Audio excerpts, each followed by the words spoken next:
Welcome to Tax Notes Talk, a podcast from Tax Notes, the leading source of tax news, information, and analysis. Welcome to the podcast. I'm David Stewart, Editor-in-Chief of Tax Notes Today International. This week, Rethinking Revenge.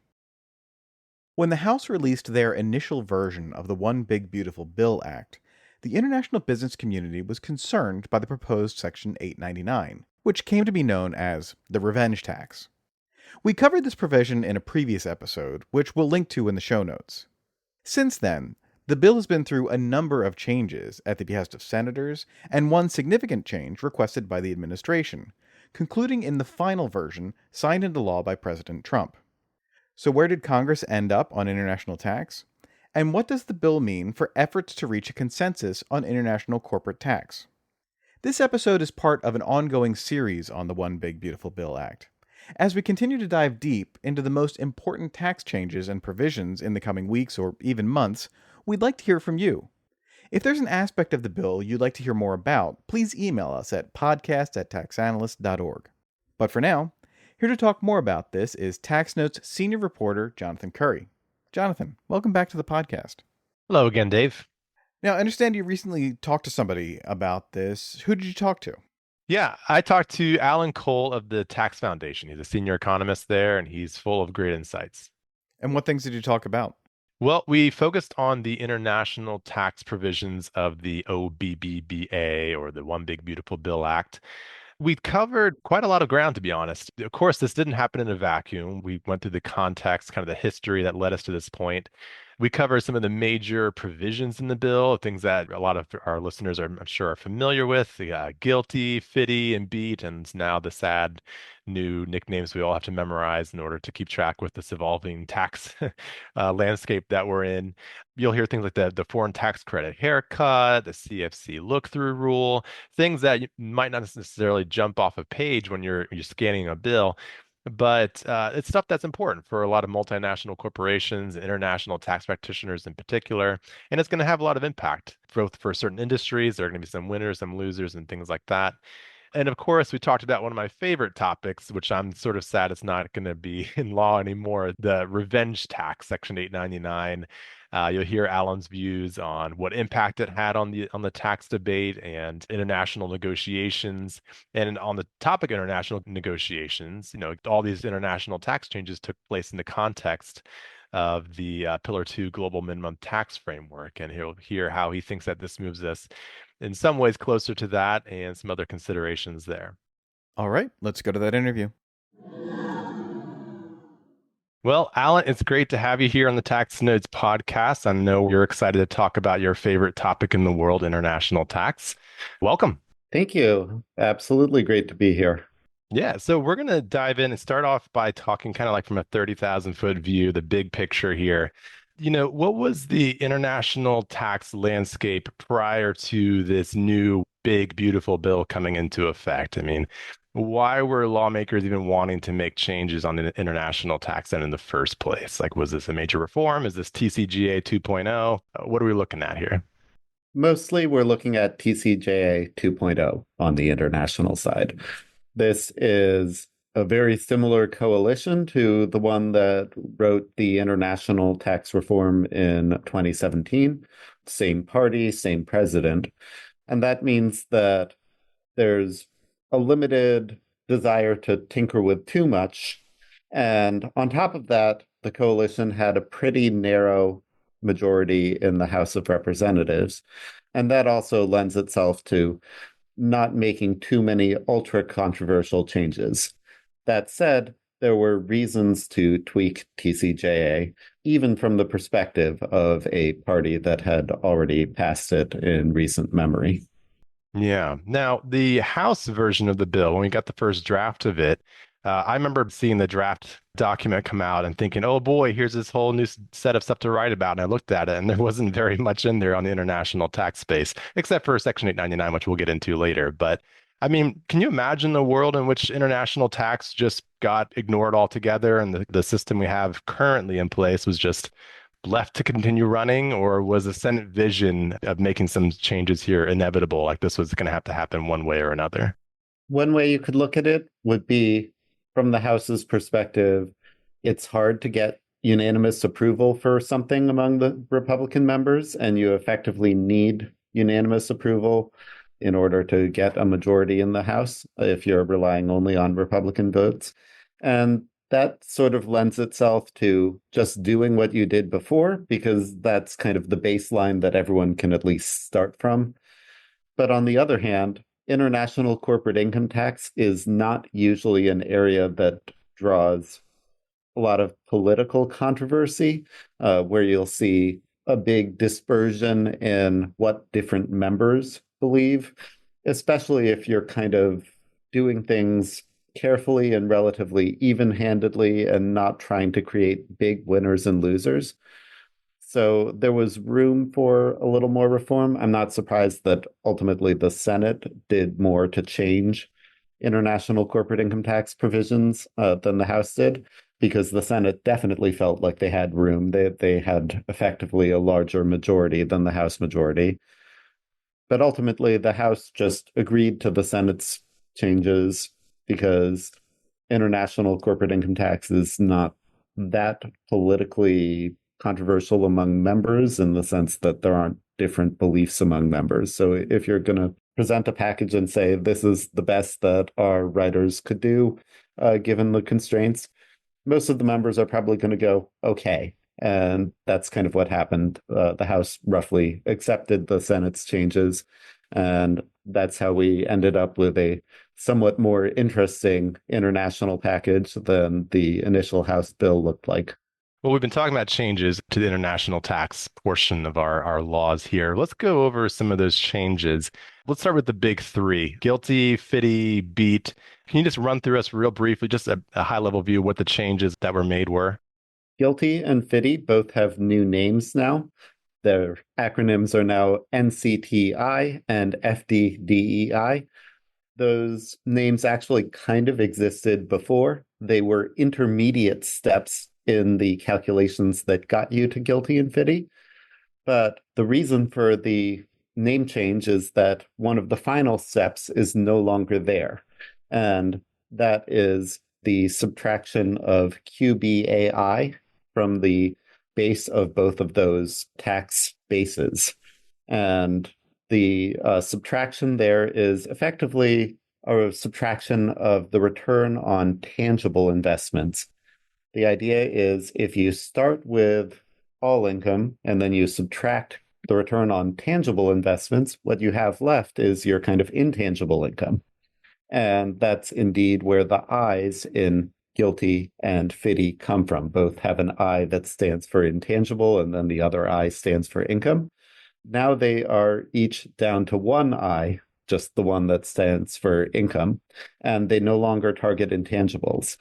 That change is kind of a made in America kind of Trump agenda type change, I think. It's one of the places where you can see a bit of a Trump ideological stamp. And overall, I'm not a fan of this for reasons we can get into, but it's one of the few places where this is really something more than just an update to TCJA. It goes in a new direction, and it takes away the original purpose of guilty and fitty, which was to target intangible income. And about those acronyms, they used to have these memorable acronyms: guilty, fitty. We still have beat, of course. Have you settled on a way to refer to these new acronyms, the two new acronyms we have here? It's NCFCTI and FDDEI. Any good quick shorthand in your mind that you've settled on? We're talking about NCTI versus NCFCTI, the C standing for CFC, which stands for Controlled Foreign Corporation. That's the international income component of the new bill. Usually I'm hearing NCTI that can maybe be turned into necktie or NICTI, but I'm not sure which one of those two will win out. And some people have gone with FIDE for the new FIDI, FDDEI, but it's always been awkward to come up with good names for these things, and certainly the long acronyms are doing themselves no favors. Yeah, it'll take a while for the dust to settle and for the tax community to settle on an agreed upon way to refer to these, I think. Personally, I vote for necktie. So guilty and fitty has some pretty substantial changes. Beat, as I understand, is fairly not that different, correct? BEAT, we can actually go through pretty simply. There was an idea for a whole bunch of changes to BEAT in the Senate draft, but they got rid of that set of changes and went with a much more simple rate hike to BEAT, not as big as the rate hike that it was scheduled for. It was scheduled to go from 10 to 12 and a half, and instead they made it go from 10 to 10 and a half. So they kind of curbed much of the rate increase in BEAT, and they preserved the current policy treatment of credits and set it in law permanently. So mostly they punted on BEAT, but there was an effort to do something more interesting, which was a high tax exemption. And that would have actually done a lot to put BEAT a little bit more towards its intended purpose, or at least its stated purpose. It says it's a base erosion tax. That's what the BE stands for.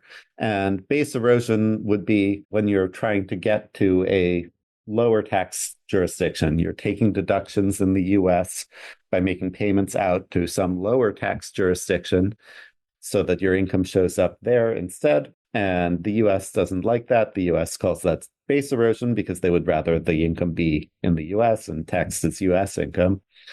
And that would make sense if all instances of stuff taxed under BEAT were base erosion.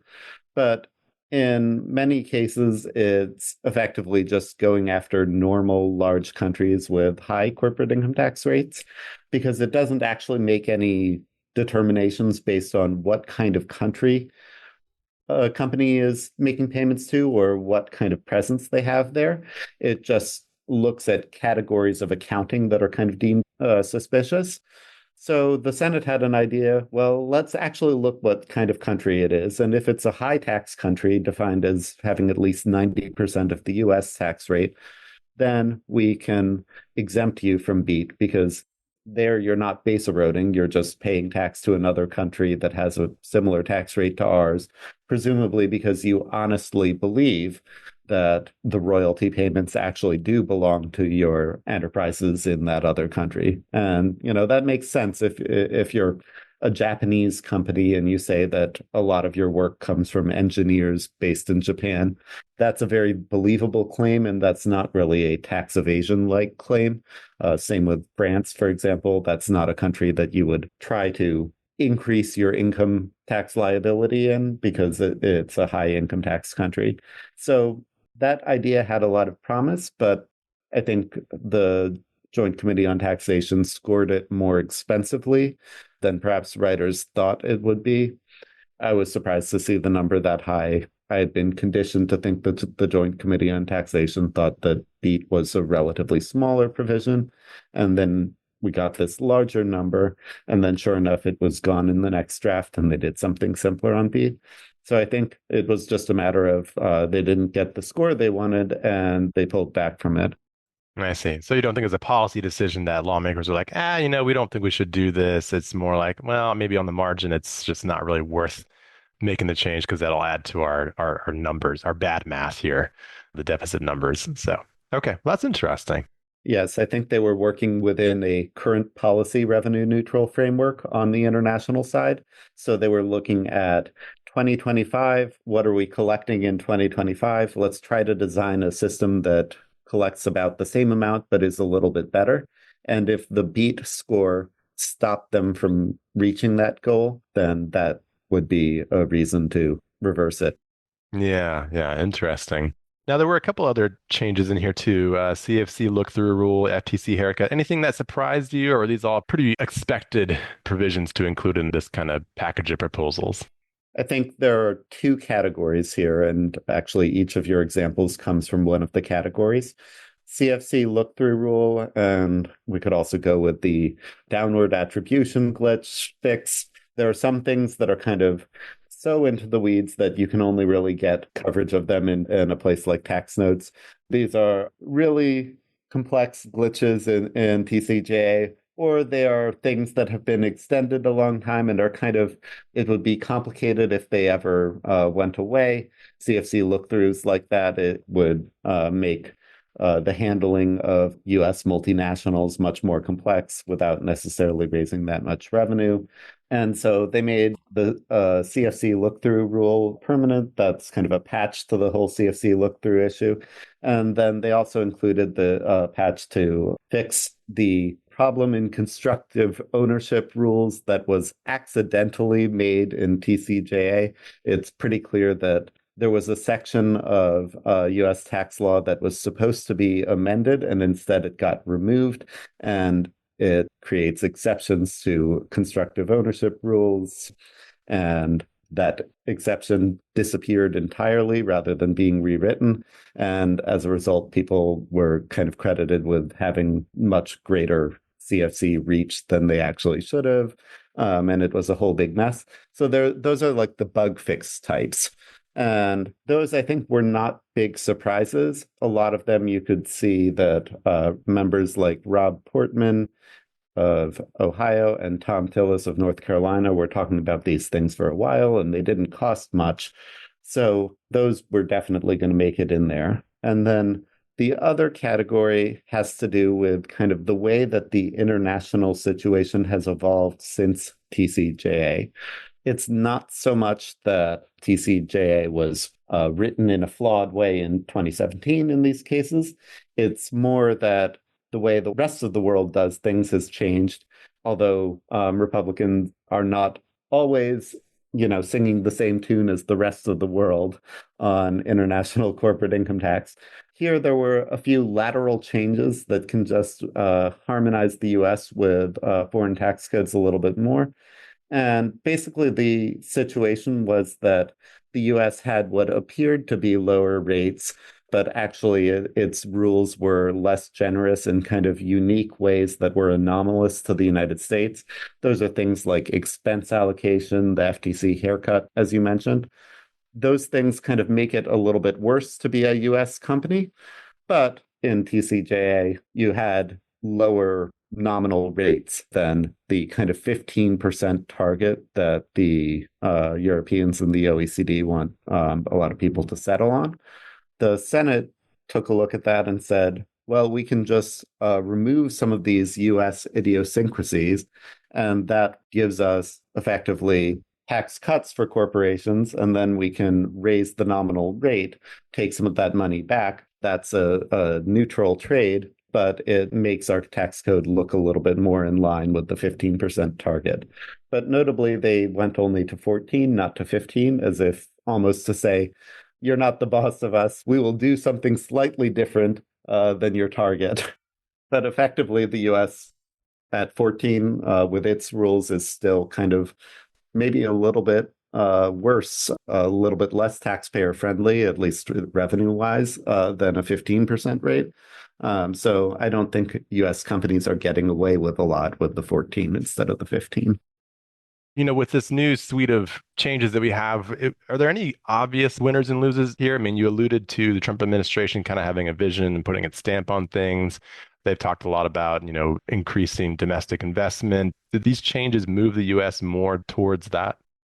I think there are some changes that are intended to have a real impact that aren't just kind of a little bit of lateral shuffling and creating a 14% rate rather than a lower 13% rate. There are some things that are a little bit more intended to be substantive, but even there, from an individual company's perspective, I think a lot of these things come out to be roughly a wash relative to the 2025 tax code. For example, the elimination of QBAI, the attempt to kind of maneuver the system previously directed at intangibles towards a little bit more of a tangible and America first and export focused tax system. That may not have that much of an impact on an overall taxpayer bottom line, because actually the sort of company that has a lot of QBAI domestically also has a lot of it internationally. And one of those is a tax cut and one of those is a tax hike. So they kind of balance out for an individual taxpayer. But overall, you kind of you want to be the sort of company that has a lot of capital expenses in the US or research and development in the US, and then maybe exports a lot, whether using your tangibles or intangibles. that probably comes out pretty well. The big thing that I see flagged as a likely downside from large corporate practitioners is a change to 163J interest limitations. Effectively, international income doesn't count for that, and that means that those become much tougher on some firms. Yeah, I've certainly heard the same. Listening to a lot of webinars and hearing from different tax practitioners and what they're saying their eyes on and what's the big thing for their clients to look out for. 163J, the foreign element of it, definitely comes up quite a lot. So you alluded to this earlier, the current policy baseline. Republicans did get a little mischievous with their math this time around. They used the current policy as opposed to current law, which kind of broke with a lot of precedent. Can you tell me, how did the math add up here on the international tax provisions? Did we come out roughly revenue neutral in terms of the changes of the higher rates, but a broader base and so forth? Where did we land in terms of the numbers? Well, the tax code that was enacted in 2017 under kind of current law baseline rules, there, in order to make the corporate income tax side of the TCJA permanent, they had to do a fair amount of kind of surprise tax hikes at the very, very end of the budget window. And you can kind of count from 2017 out to 2026. That's when those tax hikes showed up. In a few cases, they had them show up a little bit earlier so as to reduce the score of the TCJA within the budget window. But there was kind of a suite of tax hikes. In the international sphere, a lot of those tax hikes come directly in 2026, but they kind of went for current policy 2025.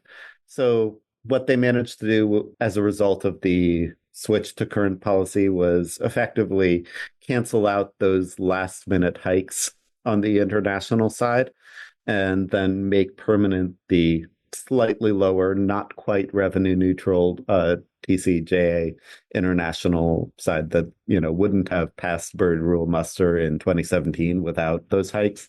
They canceled those hikes and made that permanent. So they did get some benefit if you're looking at it from the taxpayer's perspective, or they did create some revenue loss that probably would not have been possible under the current law baseline.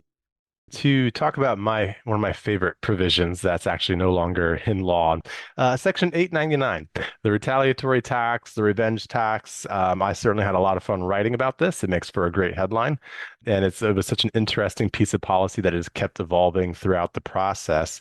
Section 899 had two elements, correct? There is one that was going to impose these progressively higher withholding rates on corporations, individuals, countries that had what we deemed a discriminatory or unfair tax under tax profit rules, UTPRs, and income inclusion rules. And there was also an element that was going to target digital services taxes, which later in the Senate was only going to be happening through the so-called super beat that was going to supercharge the base erosion and anti-abuse tax.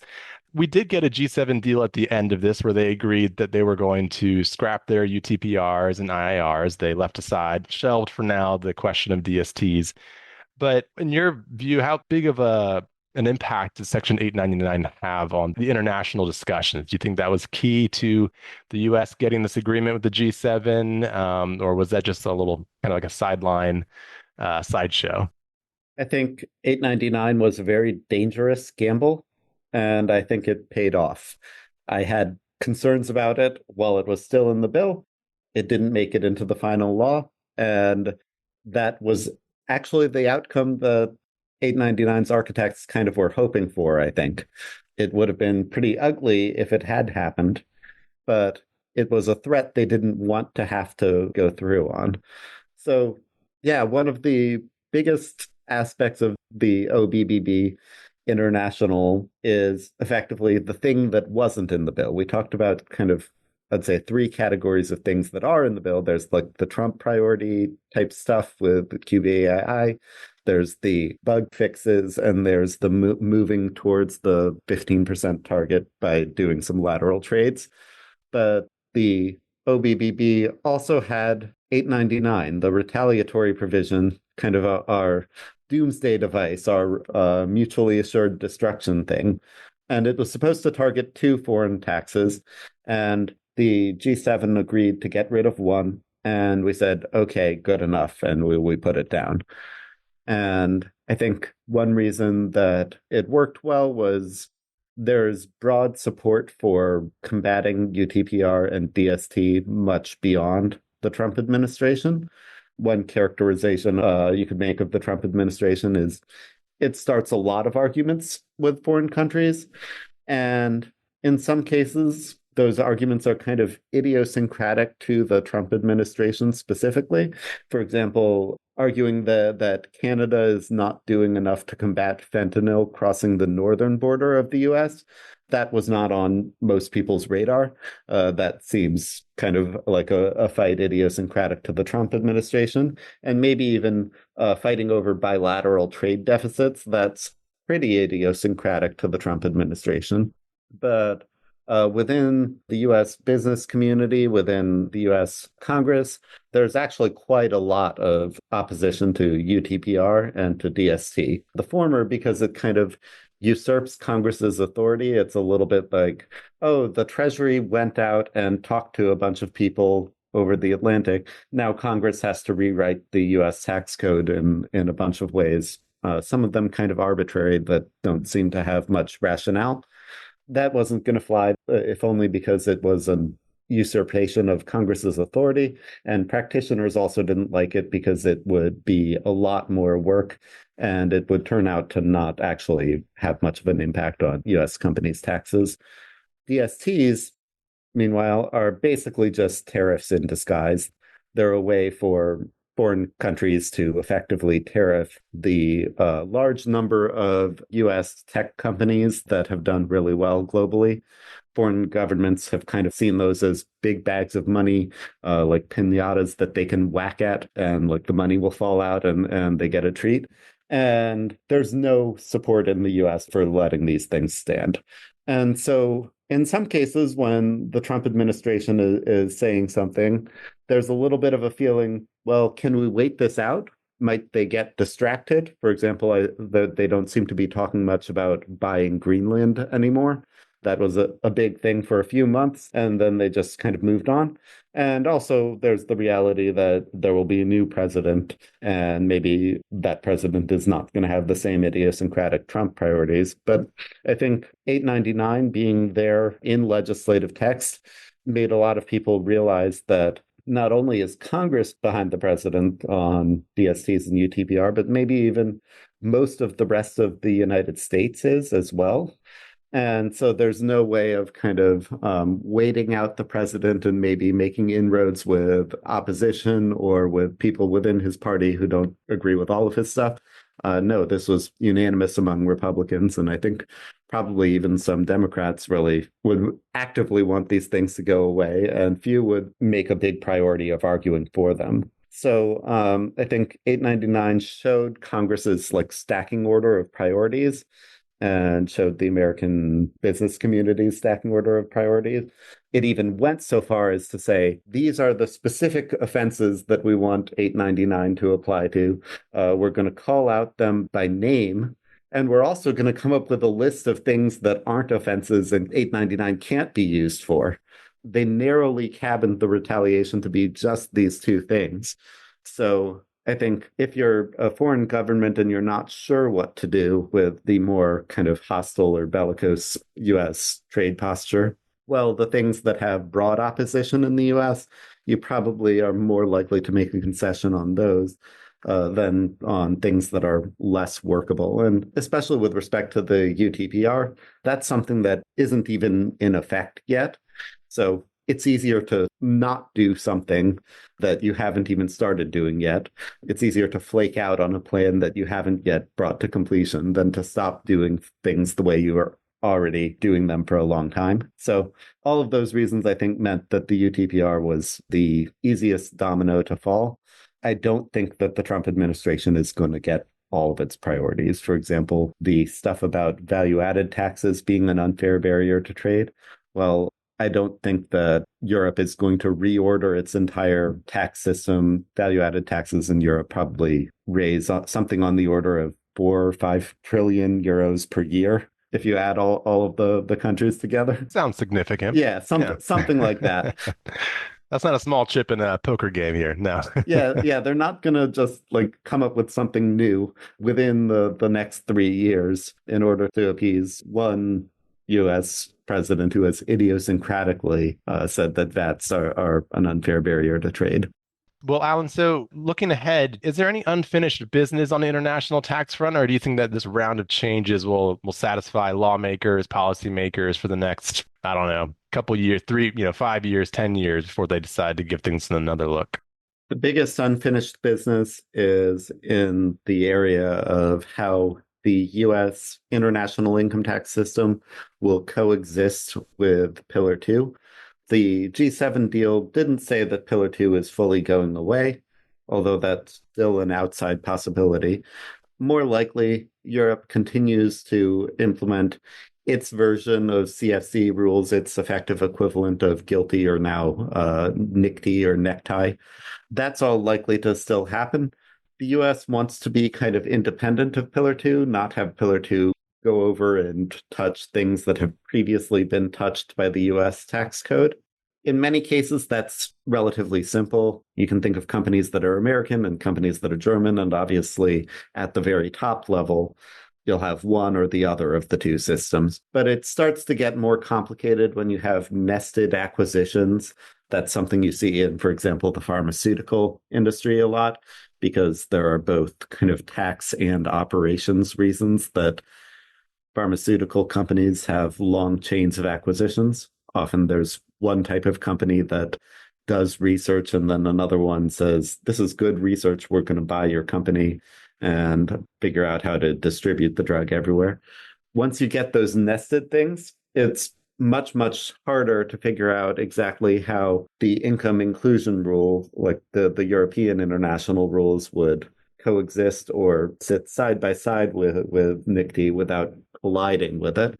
So that's an area of unfinished business. Digital service taxes, also unfinished business. That's effectively kind of the European hidden tariff inside of corporate income tax policy. On our side, BEAT, I think, is actually unfair in some of the same ways that digital services taxes are. And then the big elephant in the room is all of the other trade policy stuff, often done under the economic emergency rationale, which is actually being challenged in US courts, and potentially just normal Section 301 retaliatory tariffs too. All of those things kind of create a chaotic international negotiation environment. But overall, the U.S. international tax system would hold up pretty well. My one question is in the change to make it less targeted at intangible investment, does that end up having an effect on how, say, intangible heavy firms look at the U.S. tax system? Yeah, that'll be something to watch. All right. Well, Alan, thank you so much for taking time to chat with us today. I appreciate it. Absolutely. Thank you for having me. That's it for this week. You can follow me online at TaxStew, that's STEW, and be sure to follow at TaxNotes for all things tax. If you have any comments, questions, or suggestions for a future episode, you can email us at podcast@taxanalyst.org. And as always, if you like what we're doing here, please leave a rating or review wherever you download this podcast. We'll be back next week with another episode of Tax Notes Talk.